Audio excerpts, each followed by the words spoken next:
105, Jeff Katz, News Radio, WRVA. It is a Tuesday afternoon. Talk radio holds a very special place in the American consciousness. It's a very, very accessible, populist medium that has an intimacy that's unlike almost any other medium. Impact over the next 6 months. Don't let the fake newsers win the media war. Join me on Rumble now for truth news with no liberal bias. Talk radio is part of the fabric of the American experience. It is on when you get into a taxi. It is on when people are cooking. It is on in the car. As long as Americans have cars, talk radio is going to be a thing, especially for conservatives. Why? Because the dollar is going to collapse. I urge you not to take anything that I have just said as gospel. Look it all up yourself. It is critical that you know the truth. It's like a conservative dinner table where they're talking about what everybody else is talking about that day, but they're doing it from a conservative perspective. For a lot of Americans, talk radio is the soundtrack to their life.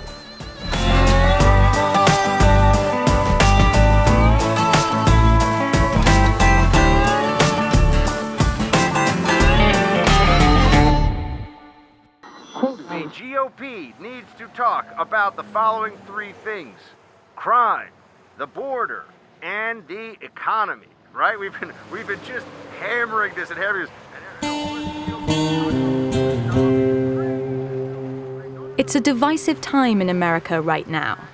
Partisan issues like abortion rights, immigration, gun control, they're all dominating the political discussion. Last night, the President of the United States gave the most demagogic, dangerous speech I've ever heard from an American president, truly. Driving some of this division is talk radio. Tune in to one of the thousands of shows on the air, and this is what you'll hear. Unfiltered and unashamedly conservative hosts repackaging news, lacing it with opinion to resonate with right-wing listeners. To understand the potency of talk radio here in the US, we're on the road, driving from state to state, talking to the talkers and listening to the listeners. I think people forget just how giant the United States actually is. You have to drive to get everywhere. It is very common to have a long car commute. Welcome to the program. Happy Friday. It's Dana Lash, your lovable curmudgeon. For a lot of people, that is part of their daily routine. They go and they get their coffee, maybe they go to Dunkin' Donuts or Starbucks, they listen to the talk radio. And this again is where Democrats are so short-sighted. What better way to make that commute go quickly than listening to something with a familiar host, listening to something that might get you a little bit riled up and ready for the day. I'm like, oh my gosh. I mean, can I just go for 7 hours without all hell breaking loose? Is it possible? Is it? Is it though? Some of these talk radio hosts have been doing it 30 years, 40 years, where they're in the same market, talking to the same audience 15 hours a week for decades. I want you to listen very, very carefully to me. And if they get 2 more in the Senate and a few more in the House, that will be the law of the land in every corner of the country. I want you to think about that. The hosts are able to build bonds with their audience, and some of it is kind of fostered by the host. They'll say, as we were discussing last week, as though they're reaching out through the radio and grabbing the audience and saying, it was you and I, we're having a conversation.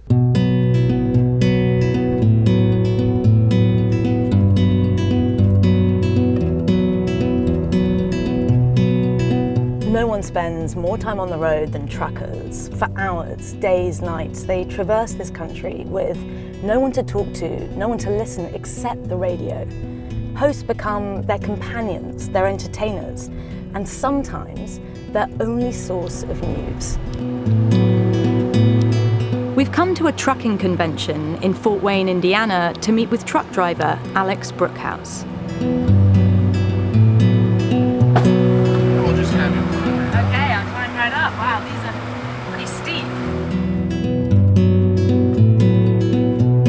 Do you ever listen to talk radio? All the time. It's just about all I listen to. I'm driving the truck here, and sometimes during home time I'll have it going in the background, maybe not necessarily actively listening to it, but it's playing.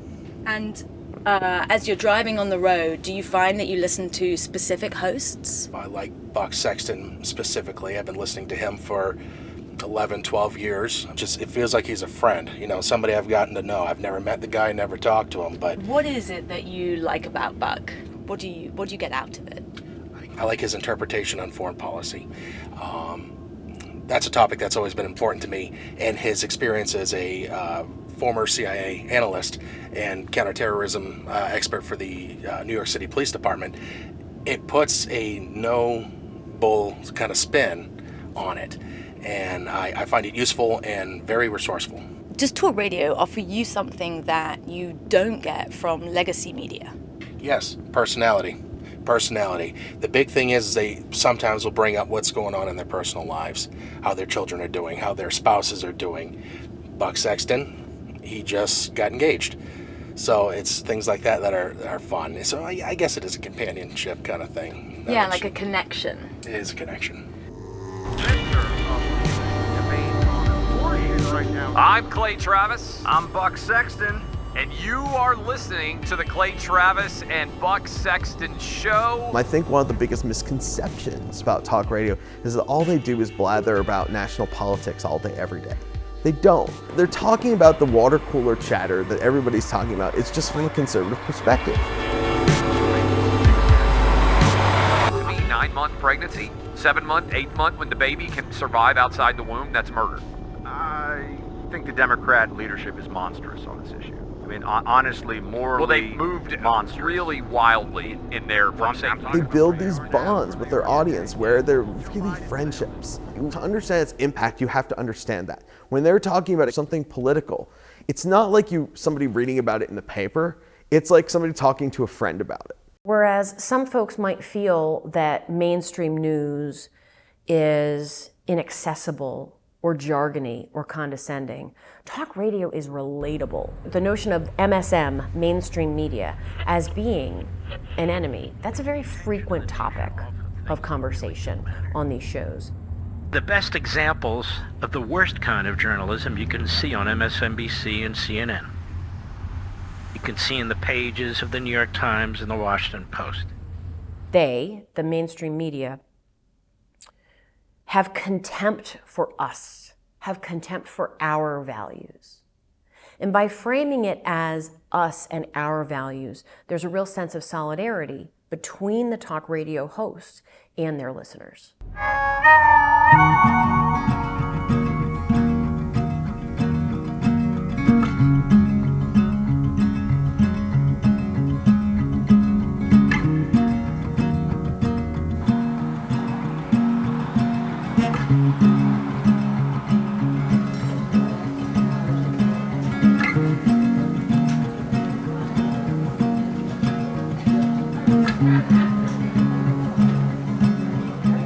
Media that sounds like us.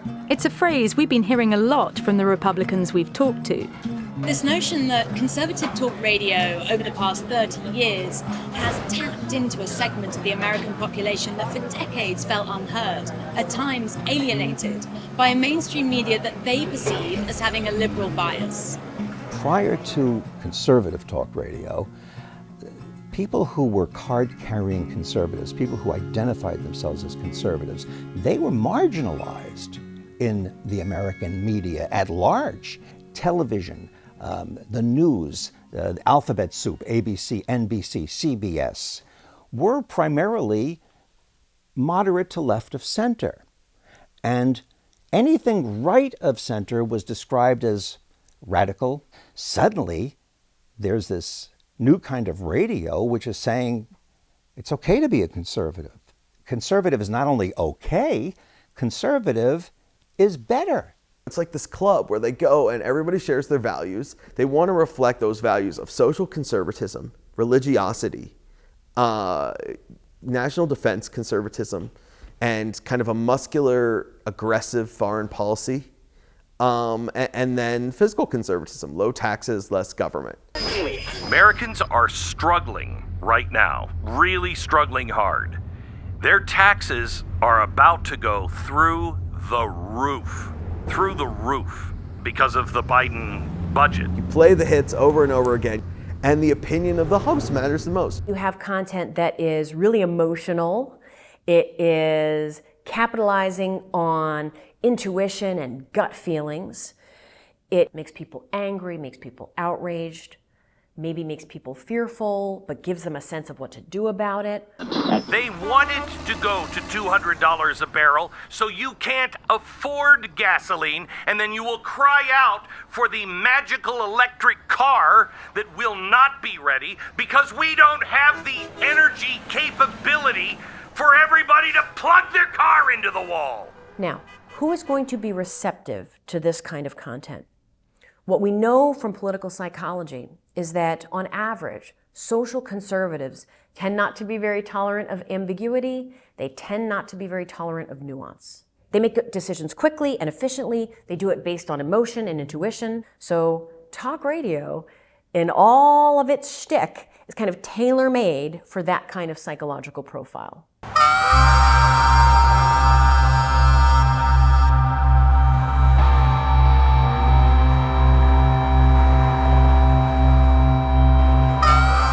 Wendy Yeoman is a card-carrying conservative and a big fan of talk radio. Wonderful Tuesday afternoon. It plays all day, every day, in her barbecue restaurant in the southern state of Virginia. There was all this talk about the red wave, that's it, Democrats are done, kick them out. Now we've got all sorts of discussion coming from the legacy news media folks. What does talk radio mean to you? Well, right now, unless you're watching Fox News, you're not getting any conservative views. So the only time that you're able to connect with any conservative views is either through Fox TV or on talk radio. That's it. Like, who do you listen to? Is it a mix of the national guys and the local guys? Like, when you turn it on? It is a mix of the national and the local guys, but my main go-to guy here is Jeff Katz with WRVA, who is my buddy, my pal, my go-to that I'm listening to every day. So what is it that you love about Jeff Katz? Jeff is real. He connects. He talks one-on-one to this audience that, even though it's tens of thousands of people that he's speaking to on a daily basis, I feel like that when Jeff's show is over, that he and I have had a living room chat. So what kind of stuff does Jeff Katz talk about when he's on the radio? Obviously a lot of political, but he does bring it home. You feel like, even though you're living in Ashland, Virginia, that you've got some sort of sense of community with everyone across the country who has the same conservative beliefs that you do. A lot of folks understand what's going on in our country now due to folks like Jeff Katz. I mean, Jeff Katz is clearly a celebrity here. We're sitting at the Jeff Katz table. We're sitting at the Jeff Katz table. There's a Jeff Katz sandwich. Yes. So he really means something to the local community here. Yes, he does. 304 Jeff Katz. We had to meet Jeff Katz to understand what it is about his show that works for someone like Wendy Yeoman. He's a local host who's been doing talk radio for the past 30 years. He's had shows on both the East and West Coast, places like Philadelphia, Boston, San Francisco, and now here in Richmond, where he's on the air every day from 3 to 6 p.m. All about Joe Biden's just never-ending list of disasters. Jeff Katz, News Radio WRVA. Hello. Thanks so much for having us. Oh, wonderful to have you. It is hot outside.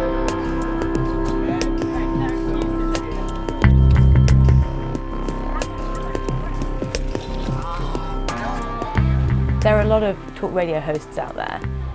What is it about you, your style, your delivery that you think makes your listeners tune in? I think the reason it's been successful, and there's been a degree of longevity here in Central Virginia, is that my listeners know I will be honest with them, and I'm going to tell you what I think about issues and what I think's important. But the listeners let you know, is this an important issue? Is this a topic we care about? So what are some of those hot button issues that your listeners tune in for? I think the Joe Biden faux pas of the day. I mean, this is somebody that you couldn't write the script for our president. I think he is continually saying things that are out of step with most of America at this point. There's also a disconnect, I think, with a lot of the left-wing politicians that we see in the United States. People are having a real tough time, again, with the price of gas, with the fact that Americans for the first time are going into supermarkets and seeing empty shelves. That's just not American. That's not something we have dealt with. And so these are all real issues for real people. Man, oh man, this news story and the difficulty that people are having. The prices on so many things are just skyrocketing. Jeff Katz's career has mirrored the growth of talk radio. He started out in the 1980s, at around the same time that the industry, as we know it today, was born. It's not as if conservative talk didn't exist before then, but that decade saw a wave of technological, economic, and regulatory changes that allowed the industry to boom. In the 1980s, under the Reagan administration, our media ecosystem experienced huge deregulation. It's like the rails are off, right? Now, in the 1980s, you have, for example, the dissolution of the Fairness Doctrine, which in 1987, right? That had said that if you treat one side of an issue, you have to give equal time to the other side of that issue. Now, broadcasters don't have that rule. All of a sudden, talk radio is not beholden to tell the other side of the story, and it allows talk radio to really create a successful business model based on this one-sided worldview that was really popular. Is adultery no longer a big deal in Indiana and in America? I'd just love to know your thoughts. Because I, for one, believe that the seventh commandment contained in the 10 Commandments is still a big deal. The other thing was that the AM band, the AM radio dial, was having its lunch eaten, to use an expression, by FM music stations. Music didn't sound that good on AM. So AM had to do something to compete against FM, and the idea of talking on AM radio sounded fine. It was a great way to go. But the big domino is Rush Limbaugh goes national August 1st of 1988, and he's doing something that people just had never heard before. The views expressed by the host on this show will soon become federal law. Why? Because they are grounded in truth, decency, dignity, and respect for the individual. The rise of talk radio is synonymous with the rise of one man, Rush Limbaugh. A former disc jockey, he turned to talk in the 1980s, where his character, his charisma, his controversial conservative commentary proved a winning formula, one that would come to redefine an entire industry. As usual, doing this program with half my brain tied behind my back to make it fair, Rush Limbaugh. Rush Limbaugh coming on the radio in the late 80s was similar to Elvis Presley going into the Memphis studios of Sun Records and recording his first records. It marked a historic moment where a great performer is now getting on the stage. He had that talent, and he had this voice that just jumped out of the radio like the voice of God. Let that be a lesson, by the way, to you young, perspiring talk show hosts out there. It is what you do on the air that gets ratings. When you first hear or see something that is destined to be great, it makes an interesting impression, and that's what Rush Limbaugh brought. Rush Limbaugh is not someone who comes to the table with some advanced degree. He's not someone who comes and says, I am going to lecture you on this. He comes to it as somebody who came up through music radio, understands the power of entertainment, and again, fuses it with information, and doesn't apologize for what he believes in. And says to people who are listening, yeah, you are allowed to believe this. You are allowed to be a conservative. There's nothing wrong with it. You ought not apologize for it.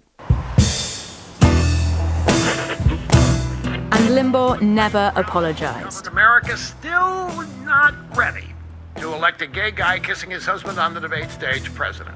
Not when he was homophobic, xenophobic, misogynistic.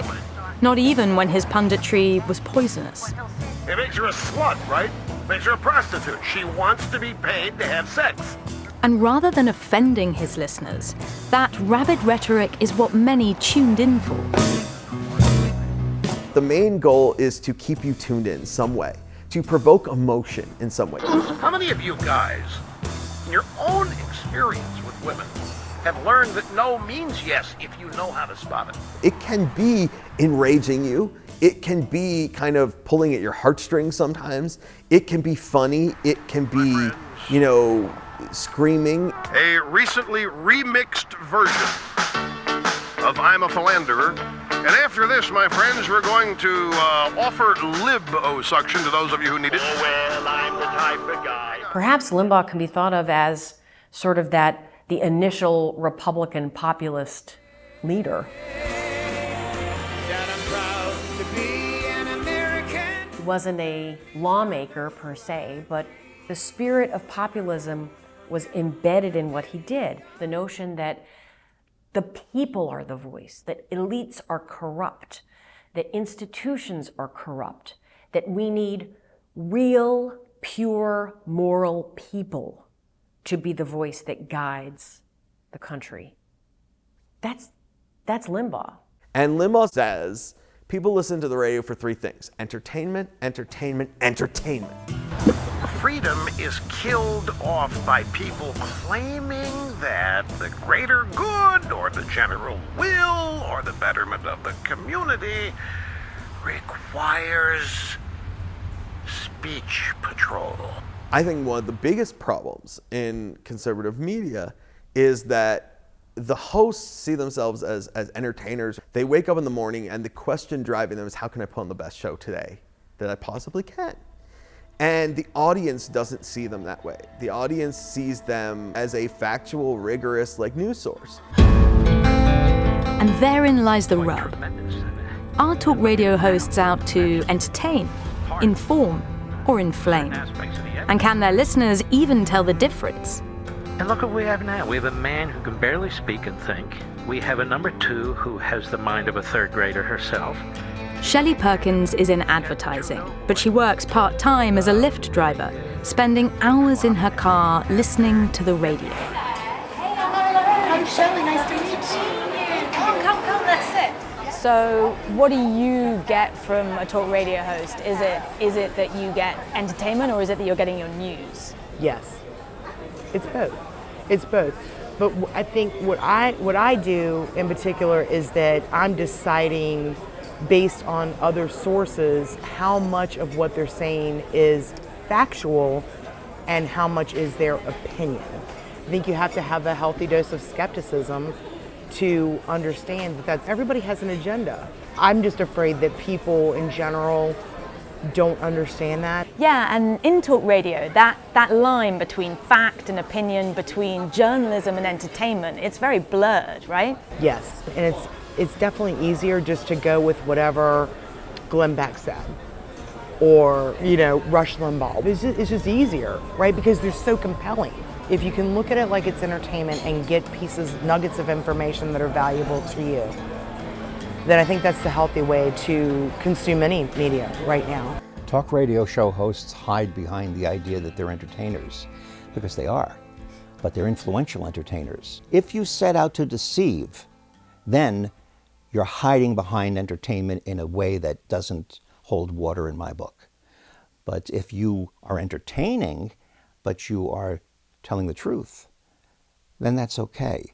But this is a problem, right? Because for the listener, are they able to make that distinction? For the people who talk radio is their main source of news, how problematic is that? That's a problem with the listener if they have talk radio as their main source of news.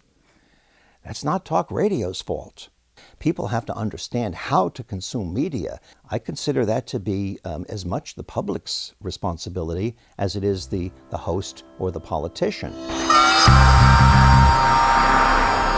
But what if the public are actually being told that what they're hearing is news? What if it's right there in the branding when the host signs off? Jeff Katz, News Radio, WRVA. Do you get your news from Jeff? Yeah, I get my news from Jeff. You know, he keeps me in the loop. So you really trust him? We trust him.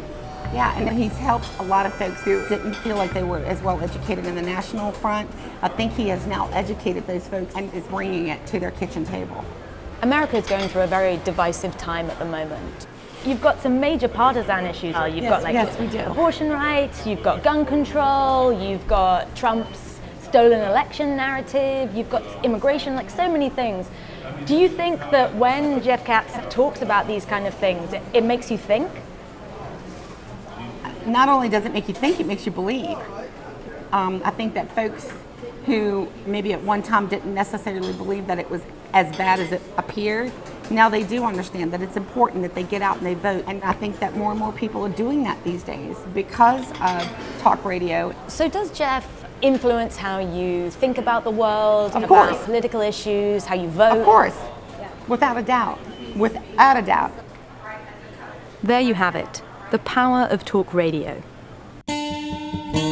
But when I put that to Jeff Katz, he said what he offers is opinion, not advice, that it's up to the listener to understand the difference, however subtle it may be. I don't tell people how to vote. I do share with people how I think and how I'm voting, and if they choose to agree, they choose to agree.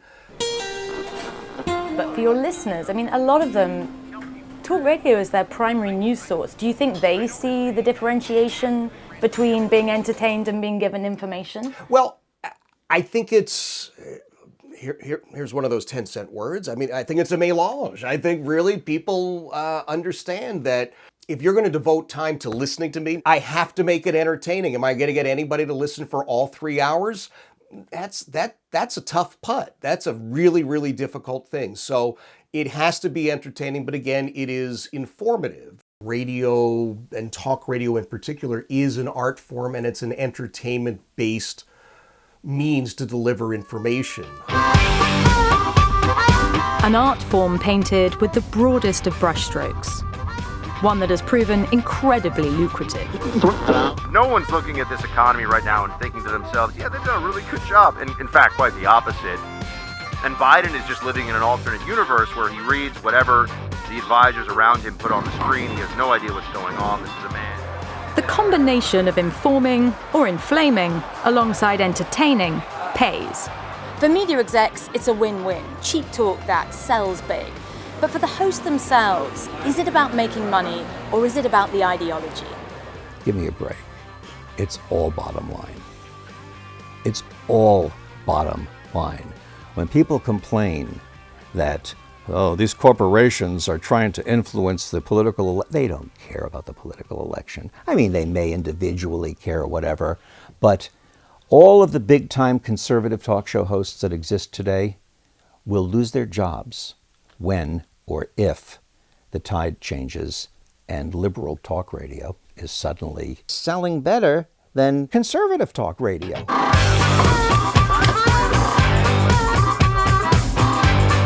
Turns out letting people urinate, defecate, steal things, camp on the streets, as Democrats have done in pretty much every city in the country, it's a bad idea. They are businessmen. They are showmen. They are driven by doing the best that they can do, putting on the best show, making the most money. That being said, for the most part, most of them are authentic conservatives. If the GOP goes on offense, stops taking a knee, and actually gets the messaging right, we could be back on track here for the red wave we've been hoping for. Where their politics diverge from business, I think, is in tone and style. Where what was good politics for the Republican Party might have been cutting a deal that makes them appear more inclusive or broader-minded or, able to compromise and govern, didn't always make for what was good radio. Good radio was stick to your principles. What probably started as a market-driven phenomenon came to have political implications, right? Rush Limbaugh had mastered the special sauce of radio. Folks, I have to tell you something. This white guilt It's time for all this white guilt to end. How to incite emotions, how to create a community, how to get people coming back again and again. And that was good for the radio owners, right? That's good for the market. That's good for the bottom line. But over time, the kind of power that was found in that community, the power of that relationship that he had with those listeners, that became a political force. That became an ideological force to be reckoned with.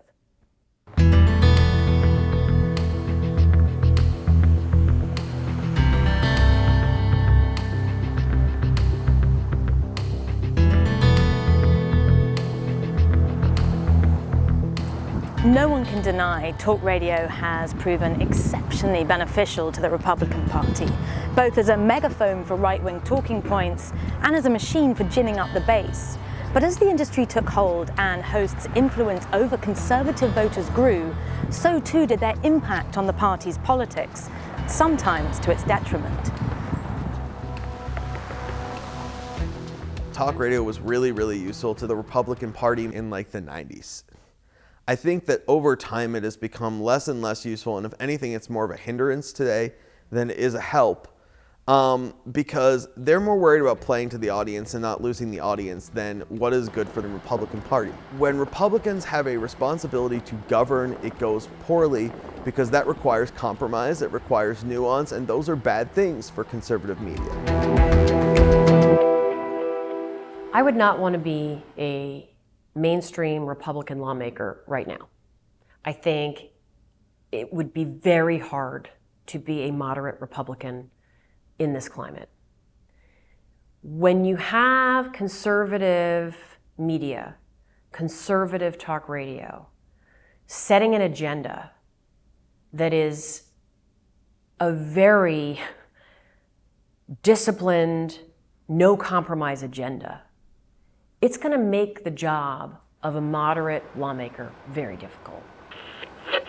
Republicans who do not cave to the extraordinary pressure exerted on them in Washington today. You know who they are? They're tomorrow's leaders. Trump is the model going forward. Who will want to run for office for the Republican Party, knowing full well that you have these voices on the right who are going to say, you can't compromise, you can't possibly negotiate, it's our way or the highway, and if you dare step one step to the center, you're punished. The idea that conservative talk radio is hindering rather than helping the Republican Party is a relatively recent development. For much of its early existence, the two were so closely aligned, it was often hard to tell where one began and one ended. Almost as if the Republican Party had had a hand in the industry's creation. It is naive to think that the Republican Party created conservative talk radio. If anything, conservative talk radio created the Republican Party as it exists today. That being said, the Republican Party paid more attention to this emerging form of radio in the late 80s and through the formative 90s than the Democrats did. When we put together one of our national conventions in the late 90s, right before the 2000 election, I called the Democratic National Committee and I called the Republican National Committee to invite their two candidates to come and speak to our talk radio convention. The two candidates were George W. Bush and Al Gore. The Gore people said, send a letter. Send a letter, explain what this is all about. The Bush people said, send directions, how do we get there? And that really indicates the difference between how the Democrats and the Republicans have approached talk radio. Does it? Or was it that, by the late 90s, Democrats had figured out that most of the talk radio industry was hostile to their kind of politics? The Democrat Party is dangerous. Time then to fight back.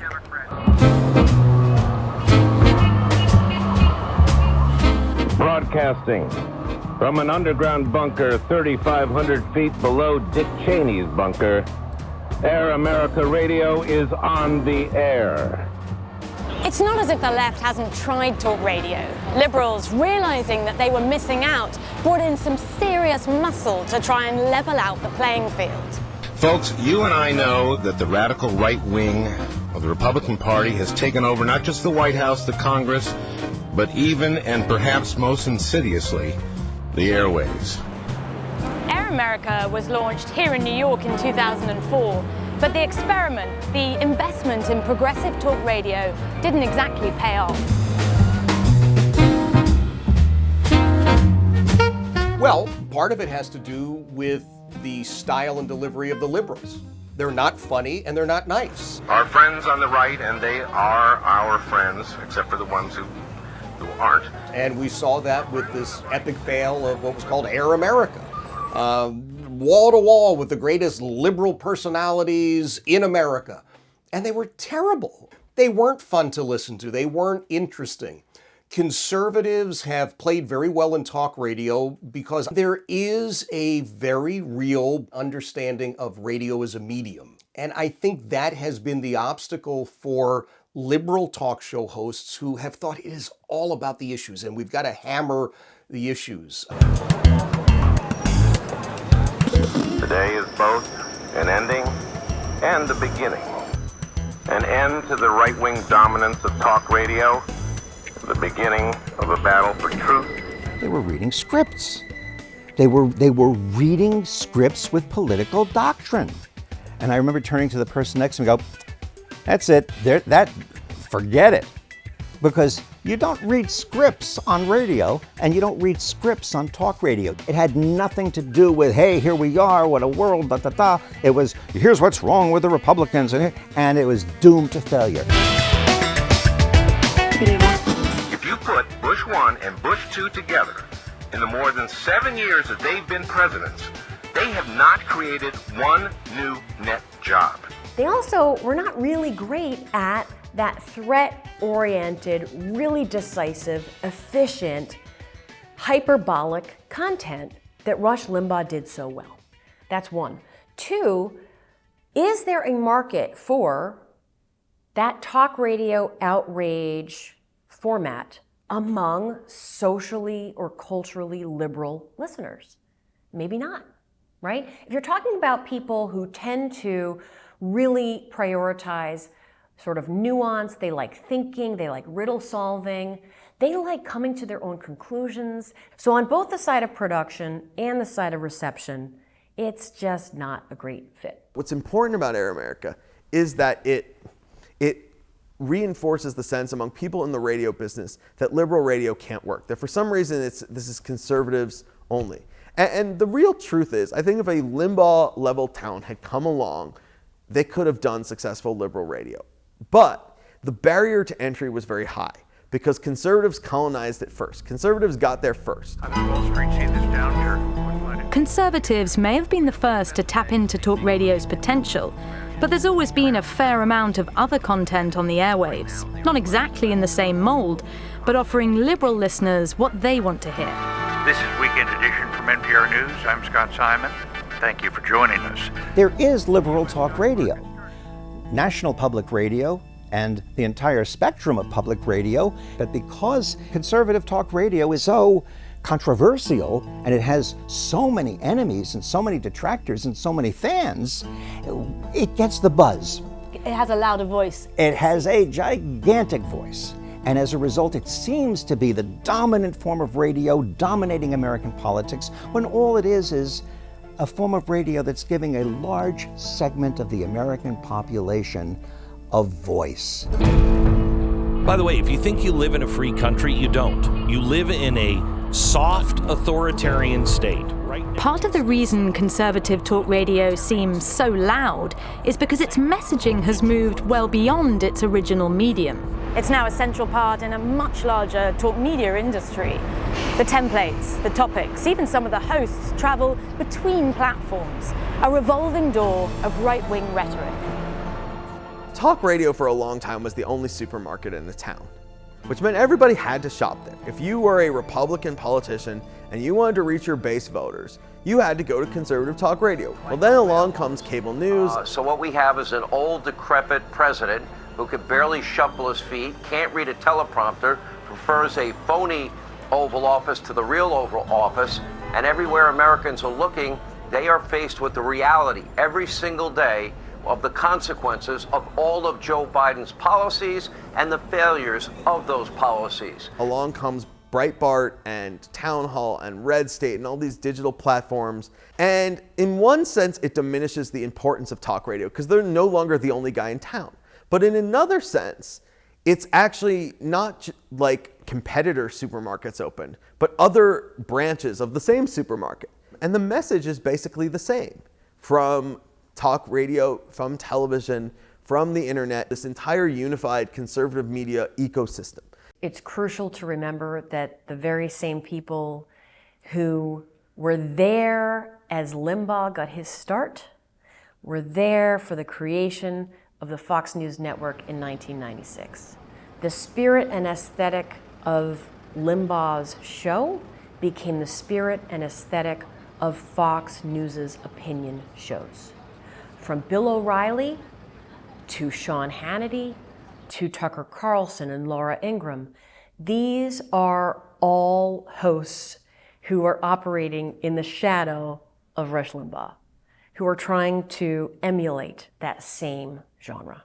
Fox News Channel influenced everybody else because the news organization suddenly said, maybe opinion shows, maybe the op-ed column of our figurative newspaper is what's bringing people in. Maybe opinion is selling better than objective reporting.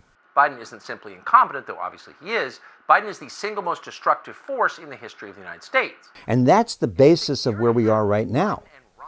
We have shifted from a paradigm in which opinion was a sideshow and the main dish was objective journalism to opinion being the main show, and in some cases on many platforms now, the only show.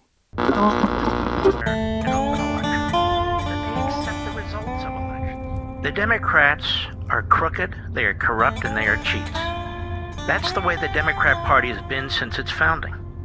Crooked, corrupt, cheats.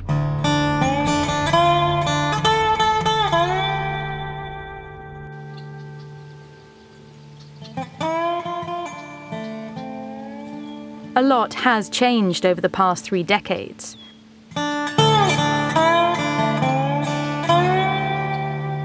The conservative media ecosystem we see today is a very different one to the one Rush Limbaugh entered in the late 1980s. I have to tell you something today that I wish I didn't have to tell you.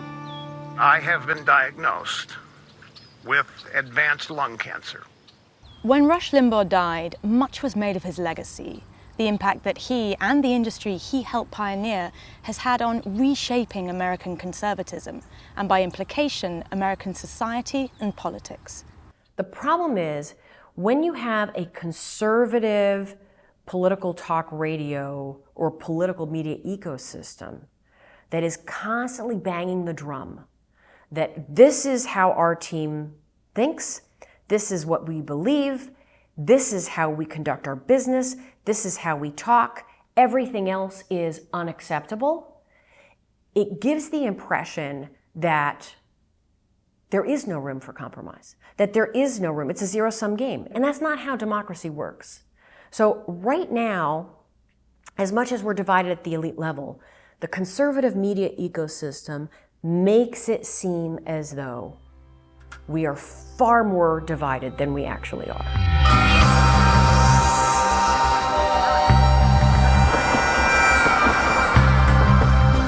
Kamala Harris says, oh, the border's secure, and the next day she has illegal aliens at her front door literally saying, hey, by the way, it's not secure, and that's why we're here. I don't even know where you begin, because everybody is so up in arms about everything that has happened from Afghanistan to the, to the open border crisis to now Roe v. Wade. The list goes on and on. I think I counted 12 to 13 huge political issues on the forefront this year. Do you think that talk radio hosts help or hinder that situation? No, I think they're definitely helping. Because the Republican Party is their own worst enemy at times, and we splinter. And so I think that talk radio has been a uniter to make us understand that if we're going to see this battle through, we have to stay coherent, cohesive, and we may not always agree with one another totally, but we're all looking for the same goal, the same end result, and we need to stay united and unified. I think the people in conservative talk radio, I think, are good people, but sometimes I think that they forget the power that they have, and I think that media hosts should be looking at how to bring people together instead of pulling us apart. Unfortunately, not everybody has those same goals. And so I think that some people feel like it's an us against them place.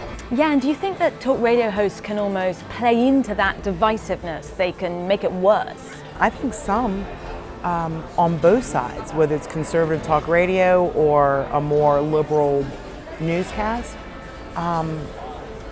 Absolutely. You know, I think they have an opportunity, and they know it, to shape somebody else's opinion, and they need to be responsible for that.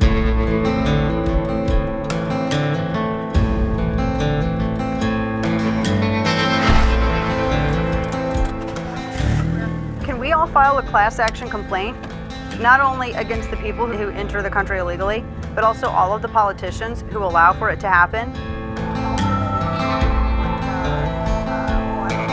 It's a mutually reinforcing cycle. The audience already feels these things, and then the hosts reinforce it. And it just feeds itself. And hosts find they can never get off that treadmill because the audience, if they change their tune, the audience isn't going to go with them. The audience is going to say, well, wait a second. What do you mean? Did you get soft? What happened to you? You know, did someone hurt you today or something like that? Like, you've been telling us how bad these people were for all these decades. And I think it's a huge driver of polarization for that. The real issue is 40% of American families say, I can't afford to buy as much at the grocery store this year as I did before Mr. Biden moved his stuff into the Oval Office. That's the issue. I certainly don't see myself as either a divider or a unifier. I'm not a politician, and I'm not running for office. I'm not trying to get folks to dislike somebody on the other side. I am, however, going to share how I feel about what those people are doing. And if you come away from the show or come away from the conversation saying, yeah, I really don't like what insert name of politician is there, so be it. There's always some line of division. Whether that has to be ugly and nasty and vicious, I think, becomes the question. So we're never going to agree 100% politically in the talk radio realm. And I don't see it as dividing anybody. I think it's really just acknowledging differences that are already there. The incompetence, incoherence of this administration. A collection of Biden's disasters. This is a lie, and we are moving on. Stories are often told through heroes and villains. In the saga of talk radio, which role the hosts play depends on who's listening. One person's hero is another person's villain. It's just how you see it, or how you hear it. After the cheating and after the unfairness, after the lying, I would want the Democrats to lose and lose huge. I would want the media to lose and lose huge. They don't deserve to win. And though talk radio's number one hero or villain has now fallen silent, the industry he propelled has not. The beat goes on. These people are not just stupid and dishonest, they are dangerous. These leaders of these Democrat cities, what they're doing is monstrous. People will continue to talk. It turns out, as always, that Democratic policy, it's all fun and games until they actually have to pay for it. The industry will continue. Because our mission here is to save the country. So now it's time to remake the Republican Party. Limbaugh will be part of its colorful history, but it certainly will go on without him.